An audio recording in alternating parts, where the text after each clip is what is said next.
শ্রেষ্ঠ শিক্ষা। এই কারণে এই শিক্ষা যার ভিতরে থাকে ও অমানুষ হয় না, এই শিক্ষা যার ভিতরে থাকে ও দুর্নীতিবাজ হয় না, এই শিক্ষা যার ভিতরে থাকে ও কুলাঙ্গার হয় না, জেনাকারী হয় না।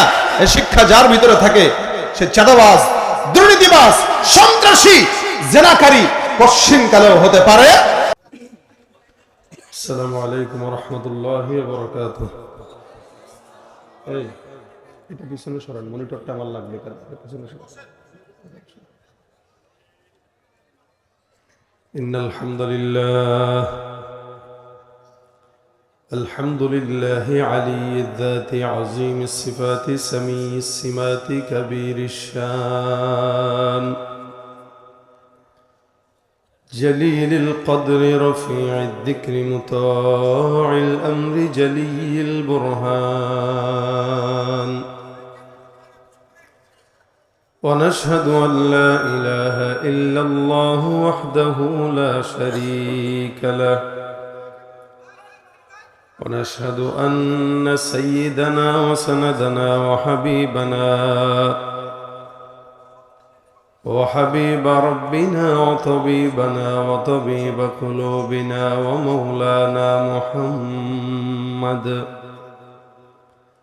ومولانا محمدا عبده ورسوله صلى الله عليه وعلى آله وأصحابه وبارك وسلم تسليما كثيرا الذي أرسله الله تعالى بالحق بشيرا ونذيرا وداعيا إلى الله بإذنه وسراجا منيرا.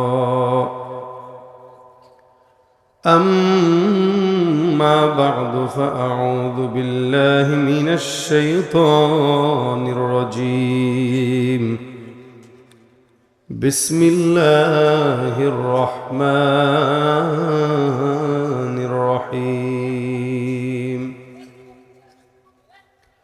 قل هل يستوي الذين يعلمون والذين لا يعلمون إنما يتذكر أولو الألباب. وقال النبي صلى الله عليه وسلم طلب العلم فريضة على كل مسلم أو كما قال عليه الصلاة والسلام. সকলে জবান খুলে দুরূদ শরীফ পড়ি। আল্লাহুম্মা সাল্লি আলা মুহাম্মাদিন ওয়া আলা আলি মুহাম্মাদ কামা সাল্লাইতা আলা ইব্রাহিম ওয়া আলা আলি ইব্রাহিম ইন্নাকা হামিদুম মাজিদ। আল্লাহুম্মা বারিক আলা মুহাম্মাদিন ওয়া আলা আলি মুহাম্মাদ كما باركت على إبراهيم وعلى آل إبراهيم إنك حميد مجيد. الحمد لله. কালামপুর হাফিজিয়া মাদ্রাসা এতিমখানার উদ্যোগে হাফিজ ছাত্রদের পাগড়ি প্রদান উপলক্ষে আজকের বার্ষিক ওয়াজ মাহফিলের সম্মানিত দিনপ্রিয় ইসলামপ্রিয় ভাইরা, আল্লাহ পাক রব্বুল আলামিনের দরবারে লাখো কোটি শুকর ও সুজুদ যে রব্বে কারীম আজকের দিনী মজমায় আমাদের সকলকে আসার বসার তৌফিক এনায়েত করেছেন। কালিমাতুশ শুকর আদায় করি, জবান খুলে সকলে বলি আলহামদুলিল্লাহ। যারা গেটে দাঁড়িয়ে আছেন প্রত্যেককে অনুরোধ করব ওনারা যেন সবাই মঞ্চের ভিতরে চলে বসে আসে।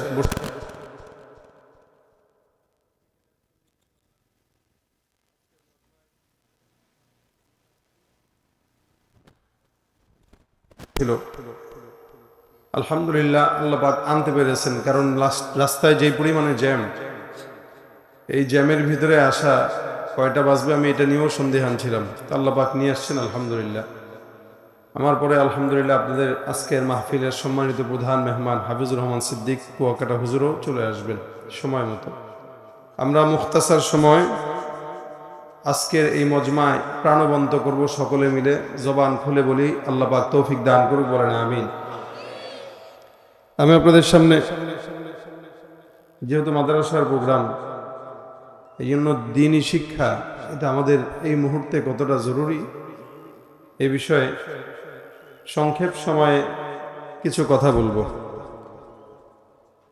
বাংলাদেশে, শুধু বাংলাদেশ নয়, গোটা বিশ্বে শিক্ষা ব্যবস্থা দুইটি, একটি হচ্ছে দ্বীনি, আরেকটি হচ্ছে দুনিয়াবি। জেনারেল শিক্ষিত যেটা আমরা বলি, স্কুল, কলেজ, ভার্সিটি, মাদ্রাসা, এই সব কিছু মিলে শিক্ষা ব্যবস্থা দুইটি। এটা দুনিয়াবি শিক্ষা, আরেকটা দ্বীনি শিক্ষা। আমাদের দেশে দেখবেন জায়গায় জায়গায় লেখা থাকে শিক্ষা জাতির মেরুদণ্ড। স্কুলে লেখা থাকে, কলেজ ভার্সিটির দেয়ালগুলোতে লেখা থাকে। কিন্তু আমরা দেখতে পাই কি, যারা এই মেরুদণ্ডগুলো নেয়, শিখে এবং মেরুদণ্ড সোজা করে, এরা সোজা মেরুদণ্ড নিয়ে ঠিকমতো সমাজে রাজনীতি করতে পারে, অন্যান্য সমস্ত কাজ করতে পারে, কিন্তু নামাজ, রোজা এগুলো ঠিকমতো আদায় করতে পারে না। যে শিক্ষা মানুষকে দুনিয়ার সমস্ত কিছু বুঝায়, কিন্তু দ্বীন বুঝায় না, নামাজ বুঝায় না, কোরআন বুঝায় না, সুন্নাহ বুঝায় না, ওই শিক্ষা কখনো জাতির মেরুদণ্ড হতে পারে না। বরং ওইটা জাতির মেরুদণ্ড যেটা কোরআন আর হাদিসের শিক্ষা। এই জন্য সুশিক্ষা জাতির মেরুদণ্ড, সুশিক্ষা জাতির মেরুদণ্ড। নবী করিম সাল্লাল্লাহু আলাইহি ওয়াসাল্লামকে আল্লাহ পাক সুশিক্ষা দিয়েছেন। আমাদের দেশে যত অকাম চলে, অন্যায় অবিচার চলে, দুর্নীতি চলে, চাঁদাবাজি চলে, ঘুষ সুদ যা চলে, এগুলো যারা কুশিক্ষায় শিক্ষিত তারা করে, সুশিক্ষায় শিক্ষিতরা করে না। দেশের কোটি কোটি টাকা অর্থ পাচার যারা করে, তারা কুশিক্ষায় শিক্ষিত যার কারণে করে। সুশিক্ষায় শিক্ষিতরা দেশের টাকা পাচার করে বিদেশে পাঠায় না। এই কথায় কি আপনাদের দ্বিমত আছে? কেন? যেটা দুনিয়াবি শিক্ষা, এটা মানব রচিত শিক্ষা, মানব গবেষণা করে বানাইছে। মানবের গবেষণায় ভুল থাকতে পারে, আর কোরআনের শিক্ষা স্বয়ং আল্লাহ পাকের নিজের লিখিত গবেষণার ফসল। আর আল্লাহর গবেষণা আর আল্লাহর লেখায় কিয়ামত পর্যন্ত ভুল যদি কেউ ধরতে চায় পারবে না, বরং কোরআনের আয়নায় তার ভুল ধরা পড়ে যাবে। এজন্য মানব রচিত, মানবের গবেষণার ফসল হচ্ছে বিমান। ওই বিমান দেখবেন যখন ক্রাশ খায় তখন সব জাতি নিয়ে মরে। মানবের গবেষণার ফসল কখনো সফলতা, কখনো ব্যর্থতা। কিন্তু আল্লাহর গবেষণার ফসল যে কোরআন, এই কোরআনে সফলতা ছাড়া ব্যর্থতা বলতে কোনো শব্দ কোরআনে নাই। একদম সূরা ফাতিহা থেকে নিয়ে নাস পর্যন্ত আল্লাহ পাক চ্যালেঞ্জ করে দিয়েছেন যে আমি চ্যালেঞ্জ করলাম, কোরআনের মোকাবেলায় একটা কোরআন আনো, সূরার মোকাবেলায় একটা সূরা আনো, আয়াতের মোকাবেলায় একটা আয়াত আনো।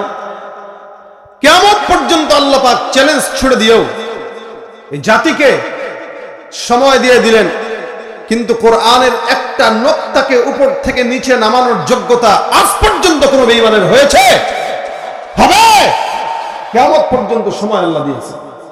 কারো সম্ভব নয় একটা নোক্তাকে উপর থেকে নিচে নামাবে, কারোর জন্য সম্ভব। কারণ এটা কার গবেষণা? আল্লাহর গবেষণা। আল্লাহর গবেষণার ফসল কোনোদিন ভুল হইতে পারে না। এজন্য ভাইরা আমার, আল্লাহ পাক রব্বুল আলামিন বলেন, নাযালা বিহির রূহুল আমিন, এটা আমি নাজিল করেছি। কোরআন যখন আল্লাহ পাক লিপিবদ্ধ করেন, সর্বপ্রথম ওটাকে আল্লাহ পাক লৌহে মাহফুজে লিপিবদ্ধ করে রেখেছেন। লৌহে মাহফুজ থেকে আল্লাহ পাক জিবরিল আমিনের উপরে নাজিল করেছেন। নাযালা বিহির রূহুল আমিন, জিবরিলকে দিয়ে আল্লাহ পাক ওটাকে নাজিল করেছেন। বলে কোথায় নাজিল করেছি? হে রাসূল, আলা কলবিক, আপনার কলবে আমি আল্লাহ কোরআনটাকে ঢুকিয়ে দিয়েছি। সুবহানাল্লাহ। মানে কোরআনটা আল্লাহ পাকের গবেষণা, এটা আল্লাহ পাক সিনার থেকে সিনায় ঢুকাইছেন। এই জন্য রাসূল করিম সাল্লাল্লাহু আলাইহি ওয়াসাল্লাম বলেন, আল্লামানি রব্বি ফাআহসানা তা'লিমা, আদ্দাবানি রব্বি ফাআহসানা তা'দীবা। আমার ইলম ছিল না। আল্লাহর নবী উম্মি নবী ছিলেন, আপনারা জানেন, কারণ নবীকে যদি আল্লাহ পাক উম্মি না বানাইতেন, আর নবীর যদি কোনো শিক্ষক লাগতো, দুনিয়ার কোনো মানুষ নবীর শিক্ষক হলে সে তো নবীর চেয়ে বড় হয়ে যেত। এজন্য নবীকে আল্লাহ পাক উম্মি বানাইছেন। উম্মি বানানোর পরে আল্লাহ পাক রব্বুল আলামিন নিজে শিক্ষক হয়ে রাসূলকে ইলম শিক্ষা দিয়েছেন। রাসূল বলেন, আল্লামানি রব্বি ফাআহসানা তা'লিমা, আদ্দাবানি রব্বি ফাআহসানা তা'দীবা। আমার ইলম ছিল না, আদব জানা ছিল না, আমার আল্লাহ পাক আমাকে নিজের শিক্ষক হয়ে ইলম শিখিয়েছেন, এবং আদব আখলাক যা শিখিয়েছেন, কে শিখিয়েছেন? কে শিখিয়েছেন? আল্লাহ শিখিয়েছেন। আল্লাহ যেটা শিখায় বুঝতে হবে ওটা দুনিয়ার সবচেয়ে শ্রেষ্ঠ শিক্ষা। কে ঠিক না? সব, কারণ এই শিক্ষা মানুষকে মানুষ বানায়। কোরআনের শিক্ষা মানুষকে মানুষ বানায়। আল্লাহ রাসূল সাল্লাল্লাহু আলাইহি সাল্লাম বলেন, জিবরিলের সিনার থেকে আল্লাহ পাক রব্বুল আলামিন আমার সিনায় দিয়েছেন। যে জন্য জিবরিল আমিন যখন প্রথম এসেছেন রাসূলকে বলেছেন ইকরা, নবী বলেছেন আমি জানি না। আবার বলেন পড়েন, নবী বলেন আমি পড়তে জানি না। কি পড়বো আমরা? জিবরিল আমিন রাসূলের সিনার সাথে সিনা লাগাইলেন, চাপ দিলেন, ইকরা বিসমি রাব্বিকাল্লাযী খালাক, পড়েন আপনার রবের নামে যিনি সবকিছু সৃষ্টি করেছেন। এই কথা যখন বললেন, আল্লাহ নবী সাল্লাল্লাহু আলাইহি ওয়াসাল্লাম চাপের সাথে সাথে আর আল্লাহর কোরআনের কথা বলার সাথে সাথে আল্লাহ রাসূল